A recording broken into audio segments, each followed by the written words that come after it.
I'm Holly McLaughlin, and today I will be talking about the Rwandan Civil War and Genocide. Throughout history, Canada's peacekeepers have fearlessly fought to prevent wars to ensure that peace treaties are being honored by all parties. These men and women are not only courageous and passionate, they are role models for Canada, and everyone should be thankful for them. Nearly 25 years ago, genocide struck the small country of Rwanda. This not only left the country devastated, but caused great upset around the world. Rwanda is a republic with an elected multi-party system.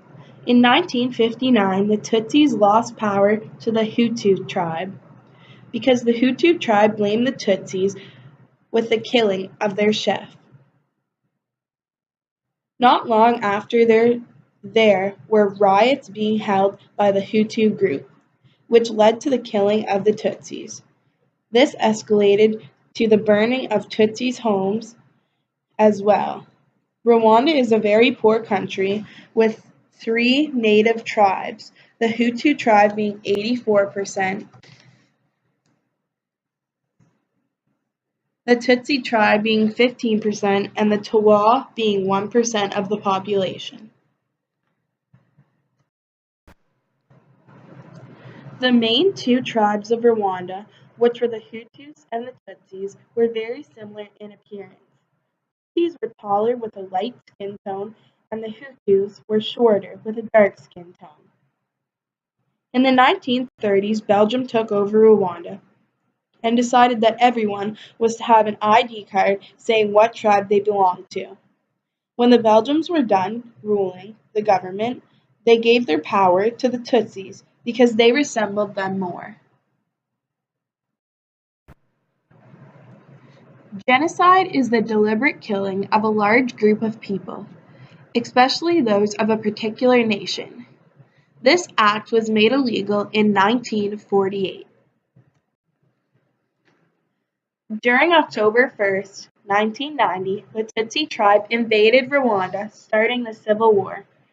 After many peace talks, in August 1999, they signed the Austria Accords, which was a peace agreement between the Republic of Rwanda and the Rwandan Patriot Front. The power-sharing government began.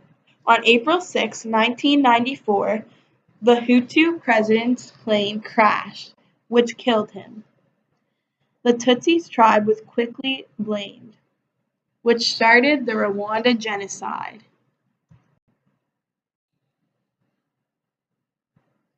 Over the course of 100 days, the Hutu tribe continued to kill the Tutsis. They would lure the Tutsis into safe places, such as churches, and then kill them in masses. Hutus also set up roadblocks to check for ID cards. If you were caught without your ID card, you were killed. And if you were a Tutsi, you were also killed. Every Tutsi was killed on the spot and left laying in the streets. They didn't believe the Tutsis were good enough for a burial. If you were caught burying anyone, you were also killed. They gave the Tutsis the choice of death, meaning they got to pick how they were killed. The weapon of choice was a machete because it was a quick, painless death. It was brought to the attention by Lester B. Pearson that Rwanda needed help. Since Canada is well known for peacekeeping, he thought it was a good idea. However, the Rwandan mission was a huge failure due to the fact they didn't have enough troops. Romeo Dallaire is a Canadian Army officer who led the ill-fated United Nations peacekeeping mission in Rwanda. The UN sent 94 peacekeepers to Rwanda to make sure the treaty was honored, which failed and the Tutsi massacre then began. Dallaire knew that Rwanda needed help, so he pleaded for more troops and supplies to be sent over, but all his requests were refused, and his authority position was denied. The peacekeepers who were still in Rwanda started to be murdered as well. The UN sent help too late. Dallaire returned home, and not long after he was diagnosed with PTSD, also known as post-traumatic stress disorder.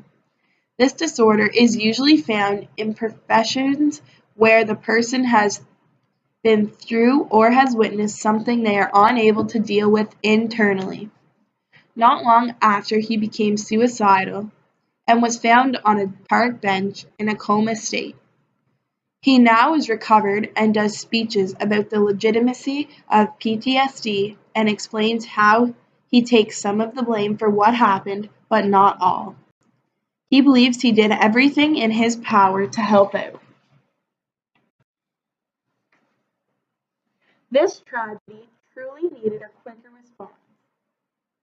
The genocide scarred the entire country and all the people of Rwanda. All they could do was watch helplessly.